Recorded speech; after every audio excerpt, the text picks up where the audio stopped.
Welcome to Seacoast Real Estate Academy. Today in our math tutorial series, we will review T-bars to assist in math problems for the real estate exam. What is a T-bar? A T-bar visually allows you to relate three sections of an equation to each other. You will be able to solve for any part of the T-bar if you have the other two sections. At the top, we have part, total on the bottom left side, and rate on the bottom right side. The top of the T indicates we need to divide, and the vertical line shows we need to multiply.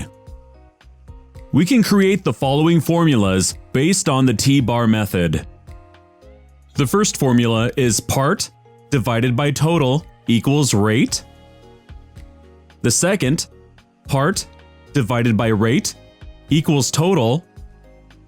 And finally, the third formula, total times rate equals part. We will utilize the T-bar in many of our math problems, so come back here if you need a refresher. If you like this video, feel free to share it with a friend. For more real estate education content, please subscribe to the channel. From all of us at Seacoast Real Estate Academy, thank you for watching.